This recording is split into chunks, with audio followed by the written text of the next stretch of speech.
Lawrence Bishnoi की बड़ी खबरें हैं, ऐसा र्यूमर है, मुझे नहीं पता है कंफर्म्ड है कि नहीं है। I am not sure at all.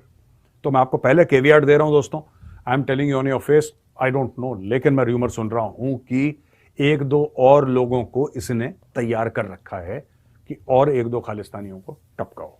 इससे बेहतर तो ये बन जाना चाहिए, खालिस्तान बन जाना चाहिए। इसलिए बनना चाहिए कि यहाँ पे किसी गरीब को सुनते ही नहीं है। अच्छा। ये जो लोग हैं बैठे हमारे सियासतदान हैं, ये क्या करते हैं? कुछ भी नहीं। ये अपना ब्लैक पैसा जो बाई लेके जाते हैं, ब्लैक मनी जो वाइट करना चाहते हैं, फौज को सारा इलम है।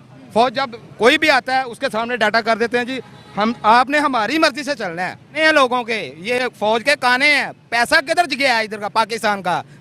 लेकिन ये कंट्रोवर्सी चल रही थी, एक और खालिस्तानी जो कि गैंगस्टर था, वो खालिस्तानियों के साथ लिंक में था, उसका नाम था सुक्का, वो भी मार दिया गया। मारा किसने? बिश्नोई ने। अब बिश्नोई, लॉरेंस बिश्नोई जो गैंग है वो कनाडा में बहुत एक्टिव है और बहुत टाइम से ये हो रहा था कि लॉरेंस बिश्नोई गैंग तो मैं निपटा सकता है, ये कर सकता है, वो कर सकता है। ये सच है, झूठ है, मुझे नहीं पता। भारत कनाडा विवाद मामले में अब एक से एक चीजें जो है खुलासे, और ये जो विवाद है ये किस तरह से और भी पेचीदा होता जा रहा है, और ये पूरा मामला बिल्कुल अब पेचीदा इस तरह से होता जा रहा है कि इसको समझ पाना भी अब थोड़ा सा है जो टफ हो रहा है, कठिन हो रहा है। इस समय हुआ क्या असल में? पहले जो है कनाडा ने इल्जाम लगाया भारत पर, और उसके बाद में भारत की तरफ से भी जवाबी कार्यवाही में यहाँ के डिप्लोमेट को निकाल दिया, उन्होंने वहाँ के डिप्लोमेट को निकाल दिया। और इससे पहले जो है एक खालिस्तानी समर्थक की कनाडा में जो है हत्या हो गई थी। इसके बाद में इसके 3 महीने बाद कनाडा सरकार ने, वहाँ के पीएम जस्टिन ट्रूडो ने भारतीय एजेंटों का इस कत्ल में शामिल होने का इल्जाम लगा दिया था। तो ये तो थी पिछली कहानी, लेकिन अब क्या होने वाला है और इस समय क्या चल रहा है ये मैं आपको बताने वाला हूँ। तो अभी एक दिन पहले एक खालिस्तानी समर्थक की फिर से हत्या हो गई कनाडा में, जिसका नाम सुक्खा बताया जा रहा है। उसकी हत्या वहां पर कनाडा में हो गई है। अब इसके बाद में इस हत्या की जिम्मेदारी लॉरेंस बिश्नोई गैंग ने ले ली है। लॉरेंस बिश्नोई का एक पोस्ट आया है कि उन्होंने इस हत्या की जिम्मेदारी ली है। उनके अनुसार उन्होंने ये हत्या करवाई कनाडा में। और अब जाहिर सी बात है कि कनाडा की सरकार तो ये मानने को तैयार नहीं होगी कि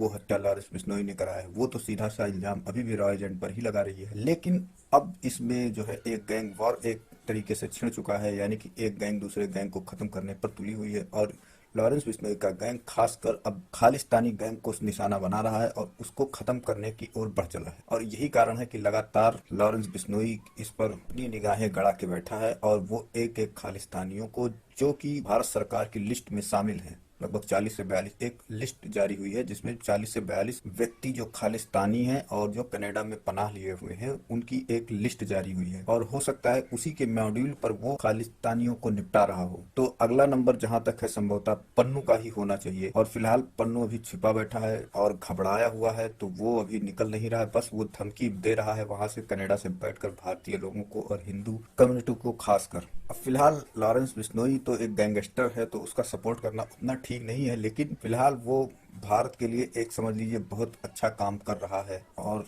सपोर्ट में काम कर रहा है। फिलहाल हो सकता है कि उससे इसका कुछ पर्सनल फायदा हो, या वो खुद अकेला गैंग बनना चाहता हो पूरे इंडिया में, वो तो बात का विषय है। लेकिन अभी लॉरेंस बिश्नोई से ज्यादा खतरा खालिस्तान से है। तो इसलिए इस समय पर यह कहना कोई गलत बात नहीं होगा कि लॉरेंस बिश्नोई जो कुछ कर रहा है वो पूर्ण रूप से गलत कर रहा है। तो अब कब नंबर आएगा पन्नू का, खालिस्तानी पन्नू का, देखते हैं। और जैसे जैसे अपडेट आते रहेंगे मैं आपको बताता रहूंगा। और हाँ, एक चीज ये भी है कि अब इन सब चीजों का पाकिस्तान में भी बहुत खासा चर्चा है। वहाँ के तो मिनिस्टर लोग अब बैठ गए हैं, लोमड़ी लोग, भारत को बदनाम करने के लिए, और एक से एक बयानबाजी कर रहे हैं। उनको तो बस बल्ले बल्ले है इस समय। लेकिन वहाँ के लोग इस गैंग वार को और इस लड़ाई को अपने से जब मैच कर रहे हैं, तो उनको डर सताने लगा है। वो डर जाते हैं ये सब देखकर और सोचकर कि इतना भारत कितना खतरनाक देश हुए, और जो कनाडा से लड़ भी रहा है और कनेडियन खालिस्तानियों को घर में घुस के भी मार रहा है। तो इन सब चीजों से भी वहाँ के लोगों को थोड़ी सी सहूर और थोड़ी सी दहशत मिल रही है। तो क्या है पूरा मामला, चलिए देखते हैं वीडियो में। और वीडियो पसंद आए तो लाइक करिए, चैनल को सब्सक्राइब करिए।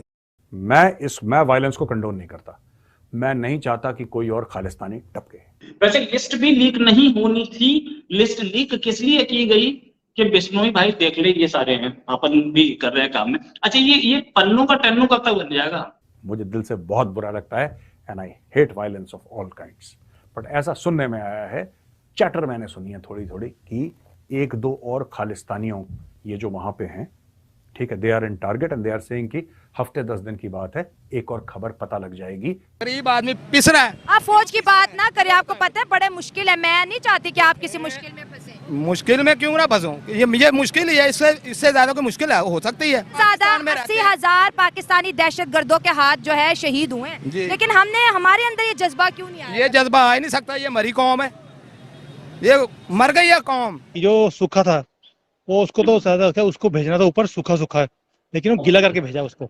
तो ये जो गैंगस्टर होते हैं ना, इनका काम ही होता है कि भाई जो दूसरा आदमी, वो उसको कहा मैं सूखा सूखा बैठा हूँ यहाँ पर कनाडा में आराम से जी रहा हूँ और खालिस्तान की मूवमेंट चला रहा था। लेकिन गैंगस्टर्स की एक दूसरे के साथ देखो, हम भी जानते हैं, हमने मूवीज में देखा है और रियल लाइफ में भी ऐसे ही होता है कि इनकी एक दूसरे से लगती है।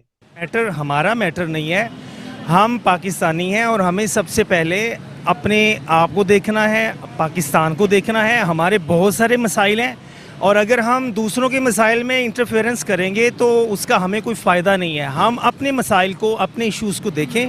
बहुत ज्यादा गैंग्स होते हैं, जैसे हमने पाकिस्तान में देखा, वहाँ पे इतने ज्यादा गैंग्स हैं, इतने ज्यादा सीईओज हैं, उनके किसी की आपस में बनती नहीं है। तो ये जो बिश्नोई है और ये जो सुखा था, ये सब भी डिफरेंट डिफरेंट गैंग्स के मेंबर्स हैं।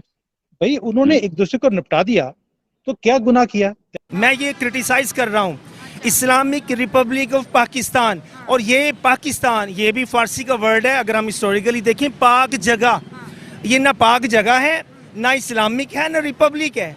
ठीक है, तो इस जो रियलिटी है ना, हमें उसको समझना चाहिए और एडमिट करना चाहिए। देखिए, पहली बात ये है कि इस पे समझने की बात है, कनाडा ने बोला कि आपके डिप्लोमेट, जो इंडिया का डिप्लोमेट है, उसने ये काम किया है। बिश्नोई बोल रहा है नहीं बात मैंने किया है, वो मानने को तैयार नहीं है। अब बिश्नोई अगर उसने को काम किया है जो भारत की फेवर का है, वी विल टेक। मैं उसको देशभक्त तो नहीं बोल सकता, अगर आप मुझे पूछे कि वो देशभक्त है, मैं बोलूंगा he has done something which is in favour of India. उसको एम्प्लॉयमेंट मिलेगी। बात ये है कि हम अगर मोदी को कहीं फुला देखो, वो अब उसकी इकोनॉमी देख लें आप, वो नंबर्स देख लें आप, वो सारे इंडिकेटर्स आपके सामने हैं। सो हमें क्या मौत पड़ी है? हमें मौत ये पड़ी है कि हम इग्नोरेंट हैं, हम जाहिल हैं। उसने हमारे दुश्मन को देश के बाहर जाके भी निपटाने में हमारी मदद करी है। So he is a supporter of Bharat and I agree with it. वो ठीक है, वो एक गैंगस्टर है, गैंगस्टर के साथ जो होना चाहिए वो यूपी में जैसे योगी जी करते हैं, वो बेस्ट तरीका है इनके साथ। बट इसने भारत की हेल्प करी है एंड आई सपोर्ट दैट। बिल्कुल बनना चाहिए खालिस्तान, वो पाकिस्तान का बहुत साथ देते हैं और हमें भी अच्छे लगते हैं। वो पंजाबी लोग हैं, हम भी पंजाब से हैं, हमें बहुत अच्छा लगेगा अगर वो बन जाए खालिस्तान। ठीक है, आप भी सपोर्ट करते हैं। आपने खालिस्तान का नक्शा देखा है? थोड़ा बहुत देखा। क्या देखा है नक्शे में? लिस्ट हमने जो है ना, जो जारी करी है 40-42 लोगों की, वो इसी के देने के लिए की थी कि भैया पूरे एक जो है सूखा सूखा जो था गीला करके भेजा है ऊपर, बाकियों का भी नंबर कब आएगा इसका टाइम बता हमें। तो वो लिस्ट के आगे उसको डेट पूछी जा रही है, वो 42 के आगे डेट लिख रहा है कि ये इस डेट तक निपटाई जाएंगे। नक्शे में यही है, किसान वो जहाँ पे हमारे वहाँ पे पंजाबी हैं, वो भी हमारी। जनाब, खालिस्तान का जो नक्शा है उसमें ये पंजाबी उन्होंने लपेट लिया और लाहौर को उन्होंने अपना कैपिटल बना दिया है। क्या आप रेडी हो अपना पंजाब सिखों को देने के लिए? नहीं, हम ऐसे रेडी नहीं, हम उनको साथ लेके चलेंगे। तो लिस्ट ऑलरेडी जारी हमने कर दी है, कनाडा को भी बता दिया कि बेटा टिड्डामल, जो ट्रूडो है ना, उसको मैं बोलता हूँ टिड्डीमल। तो टिड्डीमल, ये हमारी लिस्ट है, अगला टारगेट ये है, तुमने बचाना है बचा लो, हम तो ये काम करने वाले। तो अब बिश्नोई को लिस्ट दी है, देखते हैं कब तक करता है।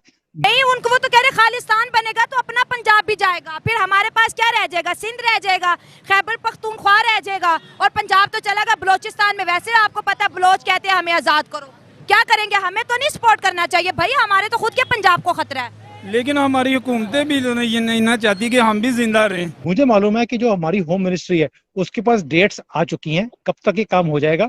लेट्स सी कि रिजल्ट, देखिए डेट देना अलग चीज है, रिजल्ट आना अलग चीज है। हम तो रिजल्ट, आप और मैं तो रिजल्ट की वेट करते हैं। तो इसके लिए हमें कुछ कदम उठाने पड़ेंगे। तो आप पंजाब के लोग खालिस्तानियों के सामने के खालिस्तान बनाओगे? नहीं, फिर हम इकट्ठे मिलकर हुकूमत बनाएंगे। नहीं तो फिर पाकिस्तान किधर जाएगा? ये आपने क्या बात कर दी सर? ये मिस अब कुछ करना पड़ेगा, ये हुकूमतें हमें बर्बाद कर दें। We don't have the list, we don't have the dates, but I am sure of one thing, मैं चाइना में बैठकर आपको ये दावे से बता सकता हूँ, कि ये जो बाकी के लोग हैं ये भी एक एक करके निपटाए जाएंगे, इनको छोड़ा नहीं जाएगा। इंडिया और सिखों की आपस में जो फाइट है उसमें हमारा कोई कंसर्न नहीं है, जबरदस्त, ठीक हो गया। उसमें हमें उनमें इंटरफेयर करने की कोई ज़रूरत नहीं है। हमारे जो यूथ है वो बड़ा ट्रेंड चला रहे हैं #सेव पंजाब सेव पंजाब। हम ये क्यों भूल जाते हैं कि खालिस्तान जो है पंजाब को भी अपने लपेट में ले लेगा और इसके साथ साथ लाहौर उनका कैपिटल बनने वाला है। पन्नू को मालूम है कि ये तो गया, लेकिन मोदी जी की आदत है वो जल्दी से मारते नहीं है, वो घसीट के मारते हैं। तो ये तो इंडिया की वजह से हम बचे हुए हैं। अगर वो इंडिया में दंगे कर रहे हैं, अगर सिख यहाँ पे होते तो उन्होंने यहाँ पे भी शुरू कर देने थे। जी बिल्कुल ऐसे ही है। हमारी यूथ को चाहिए कि हम अपने इस छोटे से मुल्क को जो है वो सेफ रखें। पन्नू अभी आज की डेट में छुपा बैठा है, बुरके में बैठा हुआ है, हिंदुओं को बोल रहा है कि आप देश छोड़ के भाग जाओ, नहीं तो हम आपके साथ बुरा हाल करने वाले हैं। और भाई तेरा अपना तो बुरा हाल हुआ है पन्नू, तेरे तो पकौड़े बने पड़े तेरे शक्ल के ऊपर ही 12 बजे हुए हैं तेरे, और तू हिंदुओं को बोल रहा है कि तुम देश छोड़ के भाग जाओ। तू है कौन भाई? और इन हिंदू और सिखों से बचा के रखें, क्योंकि देखिए तमाम सिख नहीं, सिर्फ खालिस्तानी सिख हैं, बाकी सिख तो इंडियन ही हैं। बिल्कुल ऐसे ही है। हमें चाहिए कि हम इनकी लड़ाई से दूर रहें। तू वहां का किंग है, प्राइम मिनिस्टर है, प्रेसिडेंट है, तू कनाडा का है क्या? उग्रवादी है ना एक। और बाकी जैसे बाकियों का हमने निपटा दिया, तुझे भी निपटा देंगे भैया। बेटा तेरा बचना कुछ नहीं है। तो जो तू वहां पे उछल रहा है ना बहुत ज्यादा, क्योंकि तेरे टिड्डी मल तेरे पीछे लगा हुआ है, तुझे सपोर्ट कर रहा है, ये ज्यादा टाइम लगेगा नहीं। मोदी जी हैं, तुझे घसीट रहे हैं, अभी तू घिसट रहा है। ठीक है, हमें ज़रूरत नहीं है कि जो है इनके जो लड़ाई फसाद दंगे में इंटरफेयर करने की। बिल्कुल सही कह रही हैं आप कि इंडिया जो है वो चाहे तो कुछ भी कर सकता है, वो ले सकता है हमारे इस सूबे को अपने लपेट में। लेकिन ये है कि हमें अल्लाह ताला से दुआ करनी चाहिए। हमें जो है वो हम मुल्क सलामत मुल्क है। और जैसे जैसे छिलता जा रहा है, आप देखिए इसकी चूंचू बढ़ती जा रही है। ये एक्चुअल में अंदर का दर्द है इसका, पुन्नू का, और कुछ भी नहीं है। इसे भी मालूम है ये बचने वाला नहीं है। आपने कभी इसकी फोटो देखी रिसेंटली? आसपास इसके 100 लोग इसको घेरे होते हैं कि पता नहीं कहां से गोली आ जाएगी। कनाडा में बैठे किसी खालिस्तानी को थैंक यू बोलने का प्रोग्राम है। मैं फिर से ऑल फॉर्म्स ऑफ वायलेंस को कंडेम करता हूं और लॉरेंस बिश्नोई को भी ये कहता हूं कि लॉरेंस आप ऐसा ना करें, आप कोई ऐसा काम ना करें जिससे कि खून खराबा हो। इसको भी मालूम है आनी तो गोली है और कहीं से भी आ सकती है, इसलिए लंबे लंबे जो जाट होते हैं वो इसको कवर करके तो ये चलता है। जैसे इमरान खान को देखा था ना आपने, वो कोर्ट में जाता था बाल्टी सिर पे लटका के कि कहीं मुझे गोली ना मर जाए सिर पे। इंडिया और कनाडा के बीच में जो ठांडा चल रही है ना, उसमें पाकिस्तान की बड़ी राय है यार। अब क्यों राय है मुझे नहीं पता, पाकिस्तान का क्या लेना देना मुझे नहीं पता। ठीक है, गाड़ी रुकी है, 2 सेठ आपस में बात कर रहे हैं, उनकी तू मैं चल रही है 2 सेठों की, बीच में भिखारी बोल रहा है मैं भी अपनी राय दूंगा, मैं भी अपनी राय दूंगा। वही पन्नू का हाल है। तो ये डरा हुआ आदमी है, डरा हुआ इंसान। वैसे ही इसको मौत रोज की रोज, हर पल ये मर रहा है वहां पर पन्नू। अब तो ये है कि गोली कब लगनी है, ये सिर्फ एक ही बंदे को मालूम है, वो है बिश्नोई।